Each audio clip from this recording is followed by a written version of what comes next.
ازيكم يا جماعه؟ عاملين ايه؟ وحشتوني جدا جدا جدا بجد، وحشتوني ان انا بقالي فتره كبيره مش بصور ولا بعمل فيديوز، بس ان شاء الله هنرجع نعمل تاني من الاول. تمام. فلو انت اول ما تشوفوني عامه، انا دانا من قناه دانا تي في. فيديو النهارده هيكون من سلسله يور ميك اب ان يور هوم مكياج اكسبرت. عارفه ان السلسله دي اكتر سلسله حرفيا عليها مشاهدات عندي على القناه، لان دي اللي أنا بدات بيها واللي انتوا بجد حسيت بجد اللي هو انتوا بتحبوها، فهكتر منها ان شاء الله الفتره اللي جايه دي. فلو عايزين تشوفوا فيديوهات اكتر من النوع ده، هسيب لكم اللينك بتاع البلاي ليست تحت في الديسكربشن بوكس. عملنا مع بعض اكتر من 5 حاجات تقريبا، عملنا تقريبا كل حاجه في الميك اب. عملنا الكونسيلر، عملنا الايلاينر، عملنا الليبستيك، الروج، عملنا البلاشر. عايزه اقول لكم في كذا كمان حاجه عايزه اعملها ان شاء الله الفتره اللي جايه دي في السلسله دي كمان. فما تنسوش تشتركوا في القناه علشان تشوفوا منها حاجات اكتر، وكمان تدوسوا على زرار الجرس او البل عشان يوصل لكم نوتيفيكيشن اول ما انا انزل اي فيديو جديد. وكمان علشان عايزين نوصل لل1000 ان شاء الله السنه دي. فما تنسوش تشتركوا في القناه، وكمان لو عندكم اي افكار انتوا عايزينها اكتبوها لي تحت في الكومنتس. وكمان ما تنسوش لو عايزين اي افكار زي ما انا قلت لكم تكتبوها لي تحت في الكومنتس. وكمان ما تنسوش تعملوا لي فولو على الانستجرام والفيسبوك، اللينك بتاعهم تحت في الديسكربشن بوكس. وزي ما قلت لكم فيديو النهارده هيكون من سلسله يور ميك اب ان يور هوم مكياجك في بيتك. احنا في السلسله دي بنعمل الميك اب بتاعنا في بيتنا عادي جدا بمكونات بتكون موجوده في البيت اصلا، يا اما مكونات رخيصه، خاصه مع الازمه الاقتصاديه اللي البلد بتمر بيها الفتره دي. مش بس البلد، تقريبا العالم كله بيمر بيها. فعشان كده حسيت ان الموضوع هيبقى احلى كمان الفتره دي. النهارده هنعمل مع بعض الليب جلوس. فاحلى حاجه في الموضوع انت تبقي ضامنه المكونات، تبقي ضامنه ان هو انت شايفاه قدامك، تتحكمي في الدرجه. طبعا عايزه اقول لكم المكونات دي كلها مش هتكلفك زي ما تجيبي مثلا ليب جلوس مثلا من ميبلين. تمام.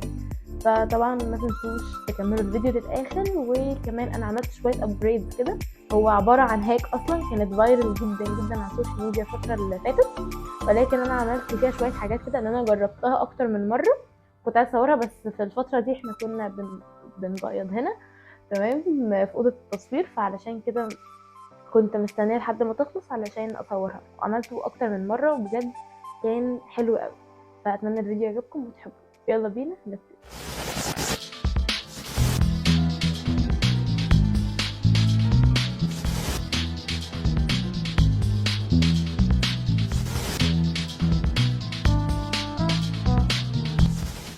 بالنسبة للمكونات الرئيسية، فاحنا هنحتاج اي نوع فازلين عندك. انا استعملت النوعين دول، الفازلين اللي هو العادي الاوريجينال، وكمان اللي هو الليب ثيرابي ده علشان بيدي ترطيب اقوى شوية.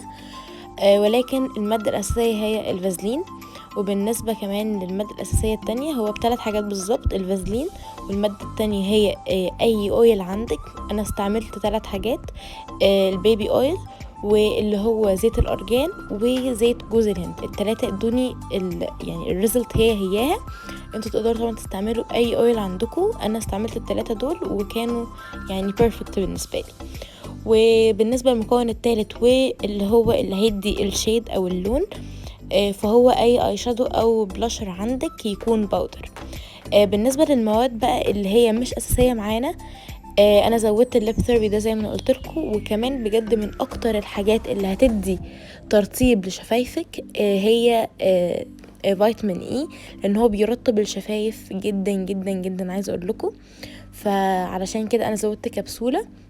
وكمان من الحاجات اللي هتدي بيجمنت للليب جلوس بتاعك، وكمان هتديله ان هو حتى بعد ما هو يتمسح يبقى فيه زي تنت كده بسيط كده على شفايفك. هو اي بلاشر كريمي عندك، حطي منه بس نقطة كده صغننة كده، وبجد هيديكي يعني بعد حتى ما الجلوس نفسه هيتشال هيبقى فيه في شفايفك اللون بتاع الجلوس، تمام، بتاع اللي هو البلاشر. فدي من الحاجات اللي انا حبيتها الصراحه. طبعا انتوا الشيد انتوا بتتحكموا فيها. انا استعملت درجه بينك وكمان درجه بني علشان اغمق الدرجه شويه، حاجه بسيطه عشان ما كنتش عايزاها بينك قوي. وكمان زودت نقطه هايلايتر بس ما كنتش صورتها علشان يدي زي جليتري لوك خفيف قوي قوي. انا عملته بينك علشان انا على طول بجيب حاجات على بنيات، والبينك بالنسبه لي لما بلاقيه اما فاتح يا اما جاي على فوشيا، فبالنسبه لي الموضوع بيبقى صعب قوي. فدي من احلى الحاجات اللي انا حبيتها، لان انا اصلا مش بحب الجلوسي لوكس خالص، ولكن الشيد دي بجد حبيتها جدا جدا جدا وكانت لايقه عليا. فدي زي ما انا قلت لكم دي حلاوه الموضوع، انتوا بتختاروا الشيد اللي انتوا عايزينها وبتتحكموا فيها. فاتمنى ان انتوا تجربوها وتعجبكم.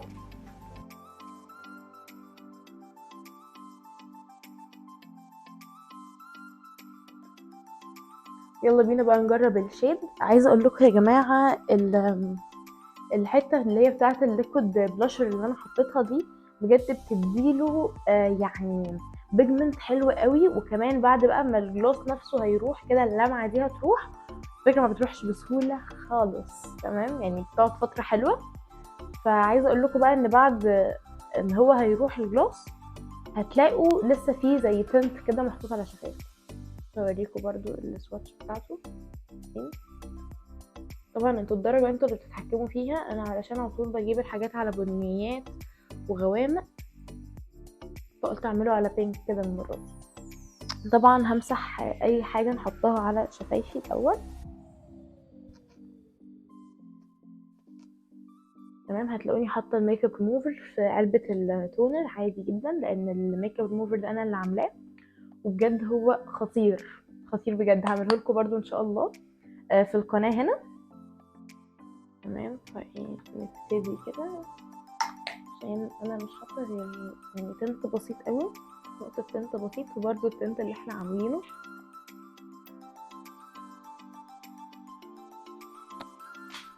كده اكون مسحته كده اهو. طبعا انتوا عارفين التنت بيبقى ماسك ازاي في الشفايف، خاصه اللي احنا كنا عاملينه بجد هو ثباته خطير. هاجي بقى دلوقتي علشان اجرب الليب جلوس.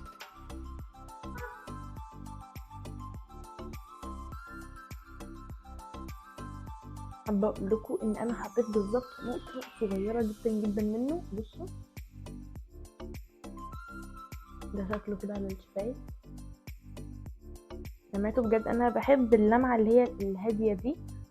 تمام، وبصوا الدرجه طبعا الدرجه انت اللي بتتحكمي فيها، بس انا بحب الدرجه دي قوي، دي اللي حببتني اصلا في الجلوسز عامه. حط كمان لاير علشان اتقلها اكتر. دي كده الدرجه بالبيجمنت الحقيقيه، حطيت كميه مناسبه اهو. بس كده يا جماعه، اتمنى الفيديو يكون عجبكم وحبيتوه. لو حبيتوه طبعا ما تنسوش تدوسوا على زرار اللايك، وكمان تشيروه مع اصحابكم عشان يستفيدوا زي ما انتوا استفدتوا. وما تنسوش كمان اهم حاجه انكم تعملوا لي فولو على الانستجرام والفيسبوك، هتلاقوا اللينك بتاعهم تحت في الديسكربشن بوكس. وكمان تعملوا سبسكرايب للقناه علشان عايزين نكمل الألف ان شاء الله السنه دي. بس كده اشوفكم الفيديو الجاي ان شاء الله. باي باي.